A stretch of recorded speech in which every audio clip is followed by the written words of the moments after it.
जी भाभी बोलिए ना। शाम को घर पे पार्टी है तो टाइम से आ जाना। जी भाभी मैं इनको बोल दूंगी, हम लोग टाइम पे आ जाएंगे। और हाँ, वही पुरानी साड़ी मत पहन के आ जाना गरीबों की तरह, कोई अच्छा सा साड़ी पहन के आना। चलो रखती हूँ। जी भाभी। रात में जब एक छोटा सा नन्हा सा ये देखो फिर से वही फटी टी शर्ट पहन लिए। आप अपने लिए नई टी शर्ट ले लो ना। अरे तो कौन सा बाहर वाले देखने आ रहे हैं, घर पे ही तो हूँ। फिर भी फटी टी शर्ट क्यों पहनना है? तुम भी तो 4 साल से बस वही साड़ी पहन रही हो। मुझे नई साड़ियों का शौक नहीं है, मेरे पास जितना है मैं उतने में ही खुश हूँ। तुम्हारे इसी समझदारी की वजह से मेरी कम सैलरी में भी बहुत खुश है। अच्छा, मैं बताने आई थी कि भाभी के घर में पार्टी है। हाँ मैंने वो सुना था। ठीक है। रात आती ये देखो मैंने तुम्हारे लिए क्या लाया है। रात में जब एक इतनी प्यारी साड़ी किस लिए? आज शाम को पार्टी में तुम यही पहनना। एक मर्द ही होता है जो खुद 500 की टी शर्ट और अपनी बीवी को 5000 की साड़ी पहनाने की ताकत रखता है।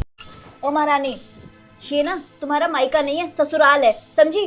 और ना मुझसे ढंग से बात किया करो। ननदू तुम्हारी, समझा ले अपनी बीवी को, बहुत पर निकल गए इसके।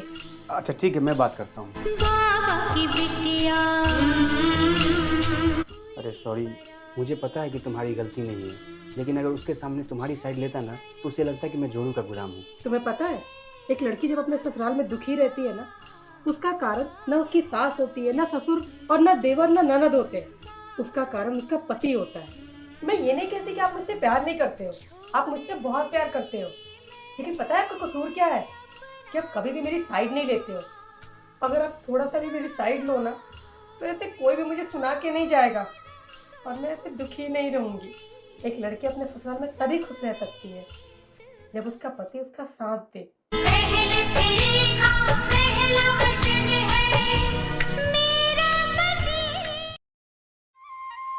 ये इतनी सुबह सुबह किचन में कौन है और क्या कर रहा है? बहू। जी माँ जी। तुझे नींद नहीं आती है क्या? अपनी भी नींद खराब करती है और साथ ही साथ हम लोगों की भी नींद खराब करती है। माँ जी, इनको ऑफिस जाना है तो इनके लिए खाना बना रही थी। तो 6 बजे ही उठ के खाना बनाना जरूरी है क्या? 8 बजे भी उठ के कुछ बना सकती है उसके लिए हल्का फुल्का। पर माँ जी इनके लिए लंच, पर ये तो बोलते मैं लंच में घर का ही खाना खाऊंगा। इसके बाप ने कभी खाया लंच में घर का खाना जो ये खाएगा? खुद को जो वो शाहजहां समझ के बैठा है ना, तो मैं तुझे उसकी अनारकली नहीं बनने दूंगी।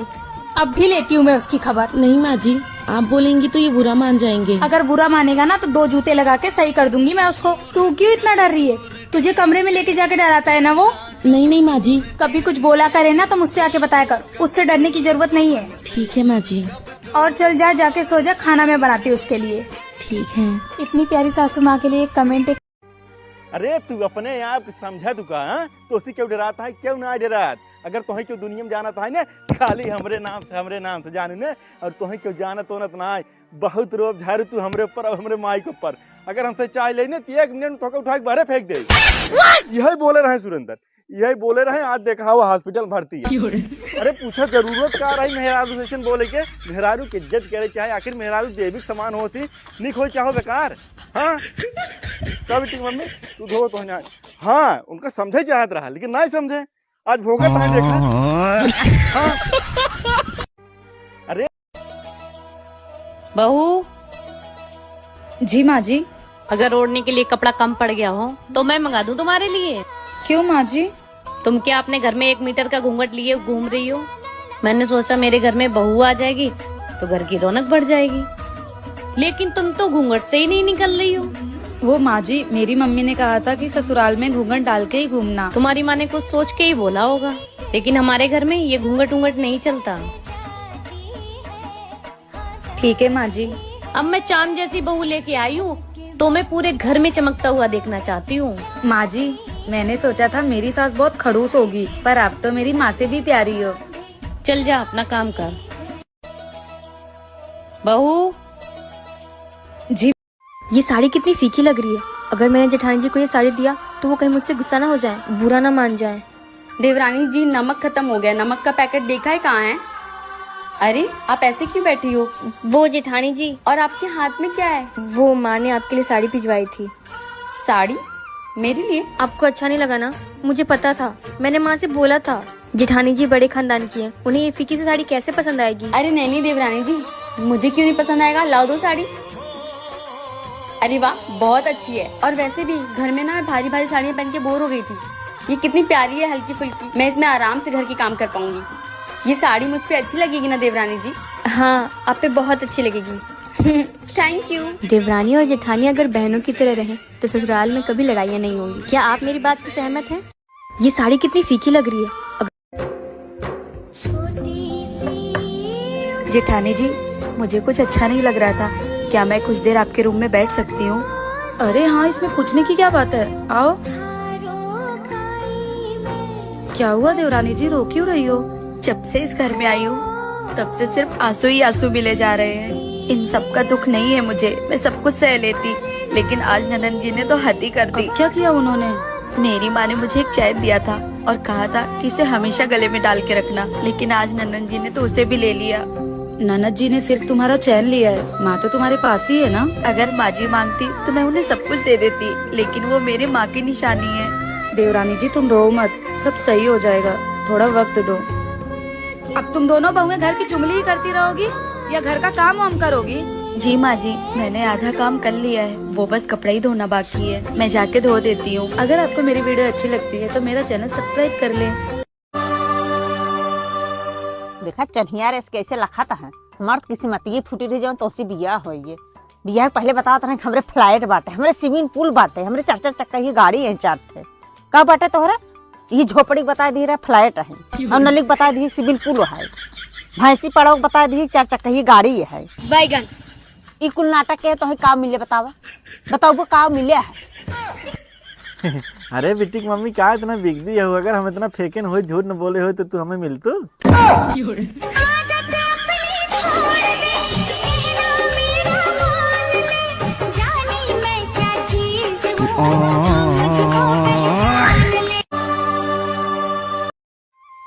अरे तू फिर से आ गई खर्चा बढ़ाने? भाभी मैं तो माँ से मिलने आई हूँ। माँ से मिलने आई है ना, तो चुपचाप माँ से मिलकर चली जाना, वरना मुझसे बुरा कोई नहीं होगा। मम्मी कैसे हो आप? अरे बेटा तू कब आई? बस मम्मी अभी आई हूँ। तो कुछ दिन रह के जाएगी ना? नहीं माँ, मैं यहाँ नहीं रुक सकती हूँ, ससुराल में बहुत सारे काम है। और आपकी तबीयत कैसी है? बेटा तबीयत तो ठीक है, पर दवाई लाने के पैसे नहीं है। मम्मी मैं आपके लिए पैसे लेकर आई हूँ, ये लो। अच्छा, तो तबीयत खराब होने के बहाने बेटी को बुलाकर पैसे दिए जा रहे हैं? दो मुझे। अरे बहू। मम्मी अगर आपको यहाँ पर ज्यादा परेशानी हो रही है तो आप मेरे साथ चलो मेरे घर। नहीं बेटा, मैं नहीं जा सकती। तेरी जैसी एक बहू भी है मेरे घर जो मेरा बहुत ध्यान रखती है, और उसे छोड़ के कैसे जा सकती हूँ मैं तेरे साथ? और वैसे भी बेटियों के घर माँ नहीं जा सकती। ठीक है माँ, तो मैं चलती हूँ फिर। ठीक है बेटा, अपना ध्यान रखना। मम्मी जी मुझे माफ कर दीजिए। कोई बात नहीं बहू। माँ जी मेरे ऑफिस की छुट्टियाँ खत्म हो गई हैं, तो क्या मैं कल से ऑफिस ज्वाइन कर सकती हूँ? कल से तू काम पे जाना चाहती है? अरे तेरी शादी को अभी 4 दिन भी नहीं हुए हैं, कोई जरूरत नहीं है। एक काम कर, तू अपने बॉस से कह के 2-4 महीने की छुट्टी और ले ले। पर माँ जी मेरे जॉब के लिए तो शादी से पहले बात हो चुकी है ना। पहले क्या बात हुई थी, बाद में क्या बात हुई थी, वो सब भूल जा तू। ऐसा मत बोलिए, मेरा काम मेरा सपना है और मैंने इसके लिए बहुत मेहनत करी है। हाँ तो मेहनत की है तो क्या हो गया। और वैसे भी माँ जी मैं काम करके इस घर के लिए कुछ करना चाहती हूँ। कोई जरूरत नहीं हमारे घर को तुम्हारी कमाई की, भगवान की दुआ से हमारे घर में सब है। और वैसे भी अगर तुम ये ऑफिस में जाके काम करोगी तो घर का काम कौन करेगा? अगर बात काम की है तो हम घर में काम वाली बाई लगा लेते हैं। हमारे घर में ये कोई काम वाम वाली बाई काम नहीं करती है, पहले मैं करती आई थी और अब ये पूरा घर तुम संभालोगी। माँ जी मैं वो ये मुझसे ज्यादा जबान लड़ाने की जरूरत नहीं है, और ज्यादा बात करनी हो तो अपने पति से जाके करना बात। मम्मी वो काली को मुंह दिखाई में बहुत सारे गहने मिले, क्या वो अपने पास रखेगी? अपने पास कैसे रखेगी वो? अरे बहुरिया ला दिखा, तेरे मुंह दिखाई में क्या क्या मिला है? माँ जी ये हार मिला है, और ये कंगन मुझे जेठानी जी ने दिया है, और ये कंगन मुझे बुआ सास ने दिया है, और ये टॉप्स मुझे मामी जी ने दिया है, और ये सब पे नाम लिखा है। माँ जी आप देख लीजिए। ये सारा गहना समेट दे, मैं अपनी अलमारी में रख देती हूँ। माँ जी मुझे जेठानी जी ने कहा है कि ये सब मैं अपनी अलमारी में रख लूँ। तो अब तुझे बड़की बहू सिखाएगी कि तुझे इस घर में कैसे रहना है? आग लगा रही है, कहीं कान तो नहीं भर रही हो तेरे? नहीं माँ जी, शायद उन्होंने ऐसे ही बोल दिया होगा। हाँ तो मुझसे ज्यादा आगे चलने की कोशिश मत करना। जी माँ जी इसे आप ही रख लीजिए। अब ये ला गहने सारे रखूँ मैं अपनी अलमारी में। माँ जी मुझे ये सब गहने नहीं, बस आप लोगों का प्यार चाहिए। ठीक है, मैं इसे अपनी अलमारी में संभाल के रख दूंगी। जब तुझे कभी चाहिए होगा तो बताना मुझे। क्या बहुओं को अपनी गहनों पर कोई हक नहीं होता? ऐसा सास क्यों करती हैं? माँ जी, मेरे ऑफिस की छुट्टियाँ खत्म हो गई हैं, तो क्या मैं कल से ऑफिस ज्वाइन कर सकती हूँ? कल से तू काम पे जाना चाहती है? अरे तेरी शादी को अभी 4 दिन भी नहीं हुए हैं, कोई जरूरत नहीं है।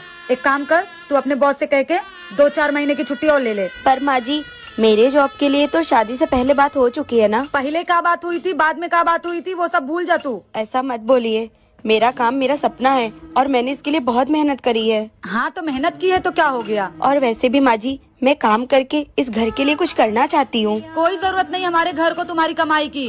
भगवान की दुआ से हमारे घर में सब है। और वैसे भी अगर तुम ये ऑफिस में जाके काम करोगी तो घर का काम कौन करेगा? अगर बात काम की है तो हम घर में काम वाली बाई लगा लेते हैं। हमारे घर में ये कोई काम वाम वाली बाई काम नहीं करती हैं। पहले मैं करती आई थी और अब ये पूरा घर तुम संभालोगी। माँ जी, मैं वो ये कह, मुझसे ज्यादा जबान लड़ाने की जरूरत नहीं है, और ज्यादा बात करनी हो तो अपने पति से जाके करना बात। बहू, कल मेरी बेटी की नंद की सगाई है, तुझे यही साड़ी पहन के चलना है उसके ससुराल। माँ जी, मेरे पास तो बहुत सारी साड़ियाँ है ना, मैं उनमें से कोई पहन लूंगी ना। पर माँ जी, ये साड़ी बहुत भारी है, ये मैं नहीं संभाल पाऊंगी। मैं एक काम करती हूँ, मेरे पास जो साड़ी है मैं वही पहन लेती हूँ, इसे आप रख लीजिए। हाँ, मुझे पता है कि तेरे। जेठानी जी। हाँ देवरानी जी। जेठानी जी, वो मैं आपसे ये पूछने आई थी कि इनके फोन में बार बार किसी का कॉल आ रहा है, किसी का मैसेज आ रहा है, तो क्या आप मुझे पढ़कर बता देंगे इसमें क्या लिखा है? आपके देवर जी नहाने गए हैं। पर क्यों देवरानी जी, तुम्हें मैसेज पढ़ना नहीं आता है? नहीं जेठानी जी, मुझे अंग्रेजी पढ़ना नहीं आता है। कोई बात नहीं, मैं तुम्हें पढ़कर सुना देती हूँ। ठीक है जेठानी जी। अरे देवर जी तो देवरानी जी को धोखा दे रहे हैं, अगर ये बात देवरानी जी को पता चली तो उन्हें बहुत बुरा लगेगा। क्या हुआ जेठानी जी, बताइए ना क्या लिखा है इसमें। कुछ नहीं देवरानी जी, वो देवर जी के ऑफिस से कुछ इम्पोर्टेंट मैसेज था, बस और कुछ नहीं। अच्छा जेठानी जी, मुझे थोड़ा सा काम है, मैं जाती हूँ। देवरानी जी प्लीज मेरी बात का बुरा मत मानना। क्या हुआ अगर तुम अपने मायके में नहीं पढ़ पाई, पर तुम यहाँ कोशिश करो, देवर जी से 1 घंटे रोज टाइम निकाल कर पढ़ लिया करो। अगर देवर जी नहीं पढ़ाते तो मैं तुम्हें पढ़ा दूंगी। देखो, जिंदगी में काम के साथ साथ पढ़ाई भी जरूरी है। देवरानी जी, अगर तुम पढ़ लोगी तो ऐसी छोटी छोटी चीजों के लिए तुम्हें दूसरों के पास नहीं जाना पड़ेगा। जी जेठानी जी। ठीक है, जाओ तुम जाकर अपना काम कर लो। जेठानी की बातों से सहमत है? बहू, मैं अपनी बहन के घर जा रही हूँ बेटा, तुम्हारे पास कोई अच्छी साड़ी हो तो निकाल दो, मैं वही पहनकर चली जाऊंगी। जी माँ जी, अभी लाई। मेरे पास तो सारी पहनी हुई साड़ी है, मैं माँ जी को अपनी पहनी हुई साड़ी नहीं दे सकती। एक काम करती हूँ, मायके से जो साड़ी मुझे मिला है ना वो दे देती हूँ। माँ जी ये लीजिए साड़ी। लेकिन बहू, ये तो नई साड़ी लग रही है बेटा। हाँ माँ जी, आप अपनी बहन के घर पे जा रही हैं, तो मैं आपको पुरानी साड़ी थोड़ी दूंगी। सजा के तूने कर दिए उनको। बहू, कल मेरी बेटी की नंद की सगाई है, तुझे यही साड़ी पहन के चलना है उसके ससुराल। माँ जी, मेरे पास तो बहुत सारी साड़ियाँ है ना, मैं उनमें से कोई पहन लूंगी ना। पर माँ जी, ये साड़ी बहुत भारी है, ये मैं नहीं संभाल पाऊंगी। मैं एक काम करती हूँ, मेरे पास जो साड़ी है मैं वही पहन लेती हूँ, इसे आप रख लीजिए। हाँ, मुझे पता है कि तेरे पास 200 रुपए वाली बहुत सारी साड़ियाँ हैं, लेकिन तू वो सब नहीं पहन कर जाएगी। जितना बोल रही हूँ उतना सुन, यही साड़ी पहन कर जाएगी हमारे साथ। बहू, तू क्या चाहती है? तू वही अपनी सस्ती से 200 रुपए वाली साड़ी पहनकर मेरी बेटी के ससुराल जाएगी और वहाँ हम लोग की बेइज्जती करवाएगी? नहीं, तू यही पहन कर आएगी। समझ में आई बात? माँ जी, अगर मेरे आने से दीदी के ससुराल वालों के सामने आप लोगों की बेइज्जती होगी तो फिर मैं आप लोगों के साथ नहीं आऊंगी। हाँ, तो यही बेहतर होगा कि तू वहाँ हम लोगों के साथ मेरी बेटी के ससुराल नहीं आए, वरना लोग ताने मारेंगे कि इसकी बहू तो 200 रुपए वाली सस्ती साड़ी पहन कर आ गई। माँ जी, मैं गरीब भले हूँ, पर उसका ये मतलब तो नहीं है कि आप लोग हमेशा मेरी बेइज्जती करते रहे। क्या गरीब होना पाप है? आप लोग इस बात से सहमत है तो कमेंट करके जरूर